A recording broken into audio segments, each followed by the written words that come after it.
વિવાદો વચ્ચે સુલતાનપુરમાં ગણેશ ગોંડલની જાહેર સભા। ગણેશ ગોંડલે તાજેતરમાં સુલતાનપુરમાં વિવાદો વચ્ચે જાહેર સભા યોજી હતી, જેમાં તેમના રાજકીય પ્રવૃત્તિઓને લઈને ચિંતાઓને ઉકેલવા અને તેમના પર લાગેલા આક્ષેપો અંગે સ્પષ્ટતા આપવા માટે પ્રયત્ન કર્યો હતો। ગોંડલે લોકોની સેવા કરવા અને પ્રદેશમાં અશાંતિ સર્જનારા મુદ્દાઓને ઉકેલવા માટે તેમની પ્રતિબદ્ધતાને હાઇલાઇટ કરી। તેમની ભાષણમાં એકતા અને વિકાસ પર ભાર મૂકવામાં આવ્યો હતો, જેમાં નાગરિકોને ભવિષ્ય માટે સાથે મળીને કામ કરવા માટે પ્રોત્સાહિત કરવામાં આવ્યા હતા। ગોંડલને લઈને વિવાદોમાં અયોગ્ય વર્તન અને અન્ય રાજકીય આકૃતિઓ સાથેના વિવાદોના આક્ષેપો શામેલ છે।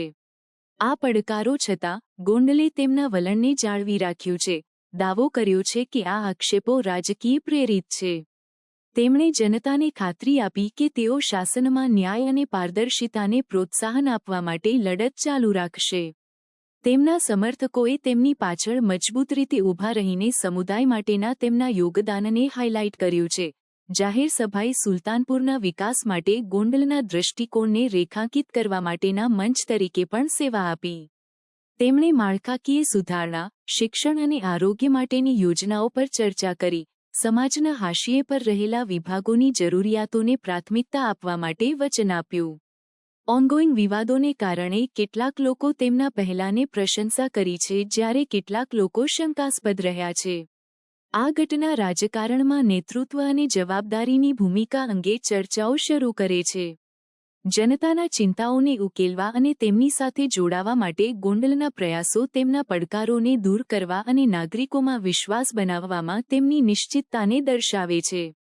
આ બેઠકનું પરિણામ તેમના રાજકીય માર્ગ અને તેમના નેતૃત્વની ધારણાને અસર કરશે। સુલતાનપુરમાં ભેગા થયા ને હવે નબળો જયકોશ ન હાલે। આપણો જયકોશ સુરતમાં બેઠેલા જ્ઞાતિવાદી ધરાવતા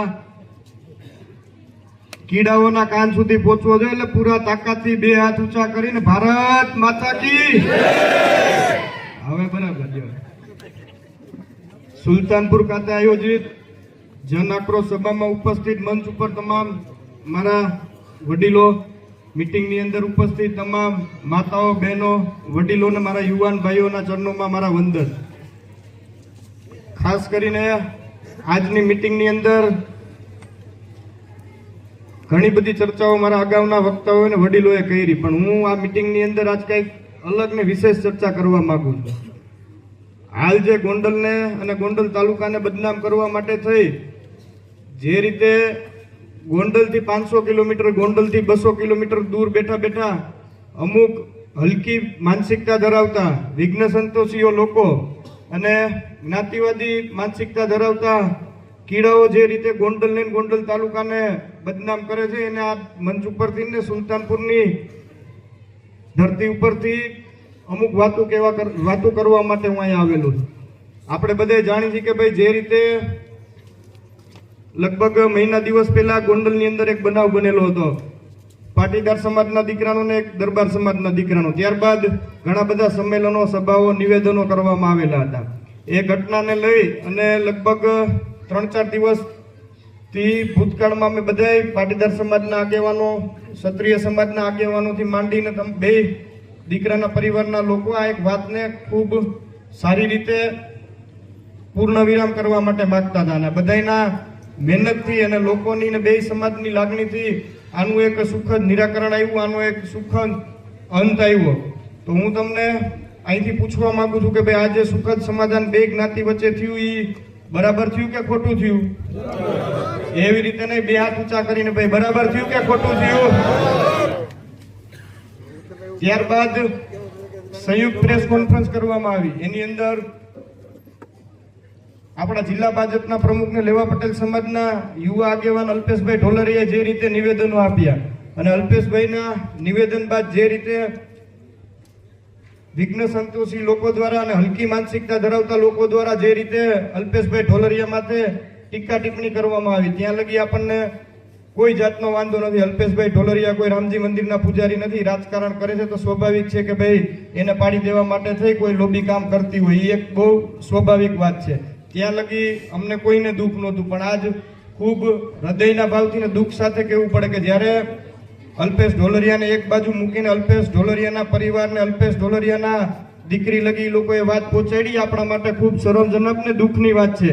અલ્પેશ ઢોલરિયાનો પરિવાર એ તમારો ને મારો પરિવાર છે, ને અલ્પેશ ઢોલરિયાની મા બેન દીકરી તમારી ને મારી મા બેન દીકરી છે.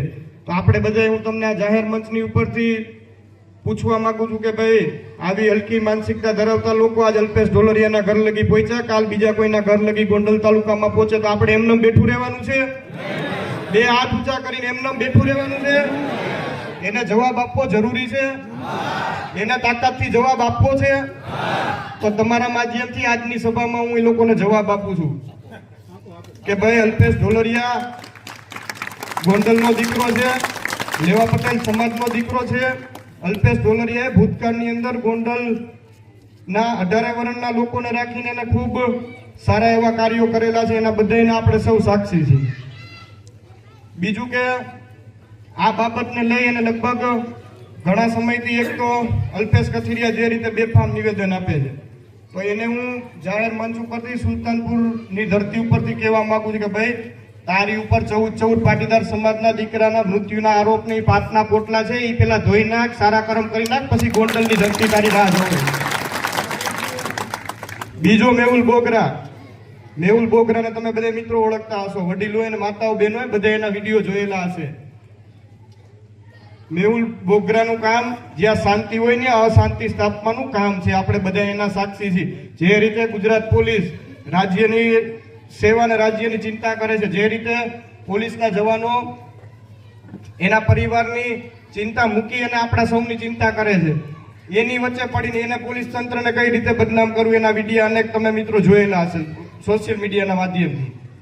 બીજો તમને તાજેતરનો દાખલો આપું ગોંડલનો, કે જ્યાં બંને સમાજ વચ્ચે શાંતિ સ્થપાણી, એ જોઈ ન શક્યો અને અશાંતિ સ્થાપવા માટે થઈ અનેક આવા નિવેદનો આપ્યા કે ન આપ્યા? તમે બધા સાંભળ્યું કે નથી સાંભળ્યું ભાઈ? બે હાથ ઊંચા કરીને ખાલી એમને નહીં, આજ હું દિલથી આવ્યો છું. બીજી એક બેન છે જિગીસા પટેલ, બરાબર? મારા સંસ્કાર નથી કે કોઈ બેન દીકરી સામે હું બાયું ચડાવું. એને અહીંથી જાહેર મંચ ઉપરથી કહેવા માંગુ છું કે ભાઈ, તું તારું ઘર નથી હાચવી શકી, તારા ઘરની અંદર કોઈ પણ વડીલો હોય, કોઈ પણ યુવાનો હોય, એને મેદાનની અંદર મોકલી દે. તું જેટલા પ્રશ્ન પૂછીશ એની જવાબ દેવાની મારી પૂરી તૈયારી છે.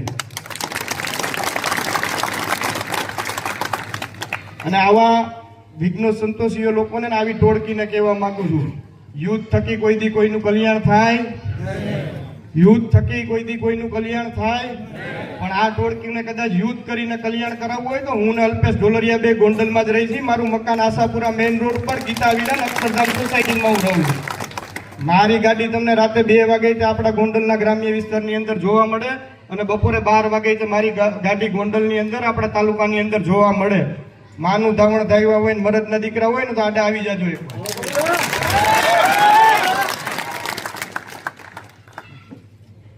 બીજું એક એવું અભિયાન હાલે છે કે ભાઈ, ગણેશ જાડેજાની સાથે, જયરાજસિંહ જાડેજાની સાથે જે કાર્યકર્તાઓ હોય, જે મિત્રો એની સાથે લેવા પટેલ સમાજના એની હારે જોડાયેલા હોય, એને કઈ રીતે પાડી દેવા, એને કઈ રીતે બદનામ કરવા નહીં, હલકીને હિંગ કૃત્યથી કઈ રીતે એના ઘર સુધી પહોંચવું, કઈ રીતે બેન દીકરી વિશે એના ઉપર ટિપ્પણી કરવી, આવા પણ વિડીયો તમે બધા જોયેલા છે? બે હાથ ઊંચા કરીને તાકાતથી જોયેલા છે? તો એના વિશે પણ કહી દો કે આવા કાર્યકર્તાઓએ કાયમી માટે તન મન અને ધનથી ભારતીય જનતા પાર્ટી માટે ને મારા પરિવાર માટે લોહી 30 વર્ષથી રેડ્યું છે. કદાચ આવા કાર્યકર્તાઓ માટે પરિવારની ભાવનાથી અમે જોડાયેલા છીએ. એવા લોકોની માથે કોઈ આંગળી ચીંધે તો અમે દાંત કાઢતા કાઢતા માથું દઈ દેવાની તૈયારી અમારી હોય.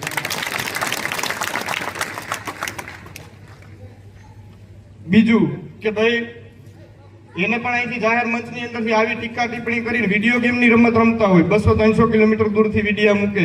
આ વિડીયો ગેમની રમત રમવા વાળા અમે કે અમારા ભારતીય જનતા પાર્ટીના કાર્યકર્તા કે ગોંડલની જનતા નથી. તમારામાં તાકાત હોય, તમે તમારું માનું દૂધ પીધું હોય તો અમારા કાર્યકર્તાનો કોલર પકડીને બતાવો. બાપના બોલથી વાવાઝોડાની જેમ આવી છે કે નથી આવતા? એટલે વધારે વિશેષ મારે આ બાબત ઉપર ચર્ચા નથી કરવી. અને હવે દિલથી નક્કી કરી લીધું છે કે દિલ ખોલીને આવવાનું છે અને મેદાનમાં ઉતરવાનું છે. ઈટનો જવાબ પથ્થરથી દેવાનો છે. જેવા દડા ફેંકશે ને એવા છક્કા મારવાની પૂરી તૈયારી. અને એટલી હદે પણ અમે ક્યાંય ઉતરેલા નથી કે અમારા કાર્યકર્તા ને અમારા આગેવાનો ઉપર કોઈ આંગળી ચીંધે અને અમે રાજકારણની ચિંતા કરીને અહીંયા બેઠા રહીને એ આ જાડેજા પરિવાર નથી ભાઈ. અને ખાસ કરીને વડીલોને, યુવાનોને, માતાઓને હું હૃદયપૂર્વકથી મારી વિનંતી અને મારી લાગણીથી વાત કરવા માંગુ છું કે ભાઈ આવા કોઈ પણ વાતાવરણની અંદર આપણે આવવાનું નથી. કઈ રીતે આપણો તાલુકો આગળ વધે, કઈ રીતે આપણા તાલુકાના લોકો આગળ વધે, એ દિશામાં આપણે સૌ સાથે ખંભે ખંભો મિલાવીને ઊભું રહેવાનું છે. અને આપણા વિસ્તારના, આપણા ગામની સેવા આપણે સૌ સાથે મળીને કરવાનું છે. ક્યાંય આપણે ખોટા ટ્રેક ઉપર, જો કે તમે કોઈ ચડ્યા જ નથી, પણ આપણે બીજાને રીતે ચડવા નથી દેવાના. આવી બધી હકીકત વાતો બીજા સુધી પહોંચાડો એવી ખાસ મારી વિનંતી છે. અને બીજું એ કે ભાઈ અહીંયા વડીલો ને યુવાનો બધે પૂરી તાકાતથી ફૂલ ફોર્મમાં મારી જેમ આવ્યા અને બે હાથ હું અહીંથી બોલીશ. અલ્પેશ કથિરિયા, જિગીસા પટેલ અને મેહુલ બોગરા અને વરુણ પટેલ, તમારા બે હાથ ઊંચા કરીને હાય હાયના નારા લગાવવાના છે. બોલો, તાકાતથી લગાવી શકશો? અલ્પેશ કથિરિયા, જિગીસા પટેલ, મેહુલ બોગરા, વરુણ પટેલ. હવે હું એમ કહીશ કે ગોંડલ તાલુકાની ને ગોંડલની એકતા તમારે બે હાથ ઊંચા કરીને પૂરી તાકાતથી કહેવાનું છે કે જિંદાબાદ. ગોંડલ શહેર ને તાલુકાની એકતા જિંદાબાદ. ગોંડલ દરબાર સમાજ ને પટેલ સમાજની એકતા જિંદાબાદ. આપણે ક્યાંય જ્ઞાતિવાદ, જાતિવાદ ક્યાંય આવનારા સમયમાં, ભૂતકાળમાં તમે લોકોએ નથી થવા દીધો, આવનારા સમયમાં થવા નથી દેવાનો. અને તમને જ્યાં તકલીફ પડે, મા બેન દીકરીઓના પ્રશ્ન આવે, ત્યાં પૂરી તાકાતથી વડીલોના દીકરા તરીકે, માતાઓ બહેનોના દીકરાના ભાઈ તરીકે ને યુવાનોના ભાઈ તરીકે તમારી સાથે જ છું. બીજું કે ભાઈ રહી વાત લોક દરબારની, લોક દરબાર આને ન કહેવાય, દરબારગઢ આને કહેવાય, દરબારગઢ બનાવો, તો એના વિશે જ કરી દો. ભાઈ તમે અહીંયાથી 250 કિલોમીટર કાપીને લોક દરબાર કરવા આવ્યા હતા, તમારા લોક દરબારમાં કોઈ આવ્યું નહોતું. એનો આ બડાપો કાઢો છે. એટલે મારે વધારે વિશેષ કંઈ નથી કેવું, પણ હજી અહીંથી ચેલેન્જ ફેંકીને કહું છું, છાતી ઠપકારીને કહું છું, બરાબર? જેવા દડા ફેંકશે એવા છક્કા લાગશે ને ઈંટનો જવાબ પથ્થરથી 100% મળશે, મળશે ને મળશે. બે હાથ ઊંચા કરીને જયઘોષ આપણે બોલાવીને આજની સભામાં આપણે સૌ જે રીતે પૂરી તાકાતથી, ધન, મન અને ધનથી મારા માતાઓ, બહેનો, યુવાન ભાઈઓ, વડીલો જે રીતે લાગણીથી આ મિટિંગની અંદર ઉપસ્થિત રહ્યા એ બદલ હું આભાર માનું છું. અને ભવિષ્યમાં આપણે દરેક ગામડાઓની અંદર આ જન આક્રોશ સભાનું આયોજન કરવાનું છે. જરૂર પડે તો ગોંડલની અંદર પણ આપણે બધા સાથે રહી પૂરી તાકાતથી 18 વરણના લોકો સાથે મળીને ભવ્ય સંમેલન કરવાનું છે. એ દિશામાં પણ આપણે બધા સાથે ચર્ચા કરશું. પણ તમે લોકો તૈયાર છો ને સંમેલન માટે? બે હાથ ઊંચા કરીને પાછળ અમારા વડીલો, યુવાન ભાઈઓ. એટલે વધારે હું વિશેષ કઈ નથી કહેતો, પણ ફરી એકવાર ભારત માતા કી વંદે વંદે. આપ સૌનું હૃદયપૂર્વકથી, નતમસ્તક સાથે હૃદયપૂર્વકથી ખૂબ ખૂબ આભાર માનું.